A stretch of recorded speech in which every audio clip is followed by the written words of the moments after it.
Woi, buka mata lo lebar-lebar, bos. Jangan jadi kaum santai yang cuma nelan cerita apa adanya tanpa pakai logika teknik. Sebagai contoh, lu pikir Nabi Sulaiman itu cuma raja yang duduk manis di kursi emas sambil baca puisi doang? Kagak, men. Analisa gua, dia itu aslinya CEO teknologi global pertama yang main di level logika materi terkecil, olahan logam tingkat tinggi, dan pengawasan global. Pas orang lain masih ribet belajar bikin api pakai batu, dia udah canggih banget. Jawabannya bisa lo lihat dari kasus Singgasana Ratu Balkis yang menurut gue adalah pemindahan materi kilat. Analisa teknisnya ini melibatkan rumus kesetaraan energi E-KIC-MC2 untuk memindahkan benda seberat ratusan kilogram dalam sekejap mata sekitar 0,1 detik. Dibutuhkan konversi materi menjadi gelombang elektromagnetik dengan frekuensi sangat tinggi. Orang yang punya ilmu dari Kitabullah sanggup melakukan proses dematerialisasi dan rematerialisasi ini tanpa kehilangan satu atom pun. Di zaman Nabi Sulaiman, Kitabullah bukan sekadar bacaan ritual, tapi berfungsi sebagai source code alam semesta. Sistem ini turun secara estafet sebagai edukasi peradaban.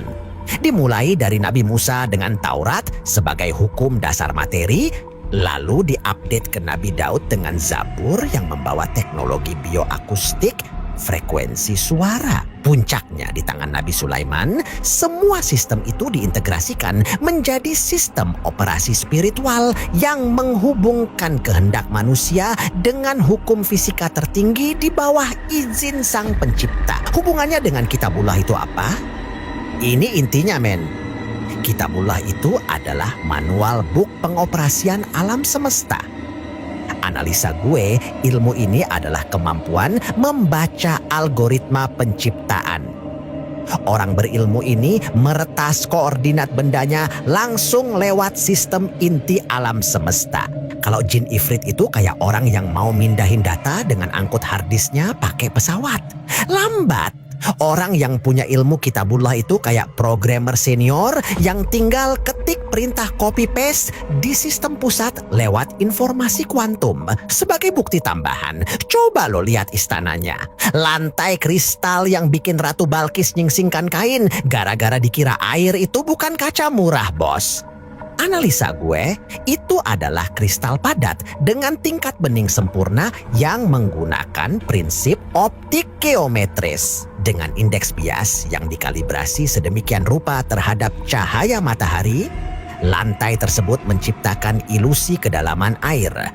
Refraksi total. Dia juga punya akses ke lembah tembaga cair dengan sistem pipa tahan panas yang sanggup menahan suhu leleh tembaga di atas 1085 derajat Celcius, men. Nyambung ke soal komunikasi, Nabi Sulaiman juga master dalam olahan suara. Contohnya, lo pikir ngobrol sama semut itu cuma khayalan? Gua lihat dia bisa nerjemahin sinyal getaran semut yang berada pada frekuensi infrasonik di bawah 20 Hz. Secara matematis, beliau melakukan transformasi Fourier secara alami di otaknya untuk mengubah gelombang getaran mekanik semut menjadi informasi yang bisa dimengerti manusia. Ditambah lagi, dia memanfaatkan arus udara cepat dengan kecepatan lebih dari 200 km per jam buat logistik militer. Teknik udara yang menakjubkan. Lalu pertanyaannya, gimana dia dapat tenaga sebesar itu? Puncaknya ada pada tenaga kerja jin. Jangan mikir mistis doang, pakai logika kekuatan energi utama. Jawabannya, jin itu dari zat plasma, materi keempat yang terdiri dari partikel bermuatan, ion. Hitungan matematikanya, energi kinetik plasma sangat besar karena suhunya tinggi.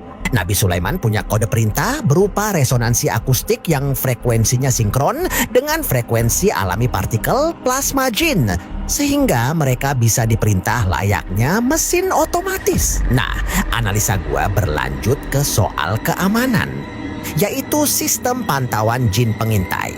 Jawabannya, beliau nempatin jin sebagai sensor yang bergerak pada kecepatan mendekati cahaya 300.000 kilometer per detik. Dengan kecepatan ini, terjadi dilatasi waktu sesuai teori relativitas, memungkinkan mereka memantau seluruh penjuru bumi dalam waktu yang terasa sangat singkat bagi kita. Mereka ngirim sinyal balik ke Nabi Sulaiman lewat kiriman data batin, telepati data yang divalidasi secara instan oleh unit intelijen burung hudhud. Masuk ke soal operasional, ini yang bikin sistemnya menakjubkan. Sistem kerja 24 jam non-stop. Jin itu tidak butuh tidur karena mereka tidak punya metabolisme karbon. Analisa gua, Nabi Sulaiman ngatur mereka pakai sistem otomasi berbasis getaran. Beliau membagi kerja menjadi 3 shift berdurasi 8 jam. Dengan efisiensi kerja 100%, pembangunan yang normalnya butuh 10 tahun bisa selesai dalam hitungan bulan saja. Manajemen paling efisien di dunia. Hasil dari kerja non-stop itu, terciptalah sistem aliran air gurun. Jawabannya, karena dia punya sistem hidrolika tanah dalam. Beliau menggunakan prinsip Bernoulli untuk mengalirkan air dari akuifer bawah tanah yang letaknya ribuan meter di bawah tanah. Dengan menghitung perbedaan tekanan, air dipaksa naik ke permukaan tanpa bantuan listrik. Ini pengairan otomatis berbasis berat air dan tekanan yang bikin gurun jadi lumbung pangan dengan debit air yang stabil setiap detiknya. Dampaknya ke ekonomi, muncullah sistem ekonomi emas yang sangat kuat. Di zaman Sulaiman, emas melimpah sehingga harga-harga tidak gampang naik karena jumlah produksi barang berbanding lurus dengan jumlah emas yang beredar. Contohnya, dia ngelola tambang emas dengan teknik ekstraksi yang tingkat kemurniannya mencapai 99%. Ekonomi dia stabil karena berbasis aset fisik nyata, bukan sekadar angka di atas kertas. Kemakmuran total. Jangan pernah lo anggap mukjizat itu sebagai dongeng yang mustahil. Mukjizat itu sebenarnya adalah sains Tuhan yang belum sanggup dijangkau oleh otak manusia yang malas. Kalau kita gali lebih dalam, setiap kejadian menakjubkan di era Nabi dan Rasulullah itu selaras banget sama akal pikiran kita. Tuhan gak pernah nyuruh kita percaya buta, tapi dia nyuruh kita baca, teliti, dan berpikir. Mukjizat itu bukan buat ngilangin logika, tapi buat nunjukin kalau ada hukum alam yang jauh lebih tinggi yang nunggu buat ditemukan.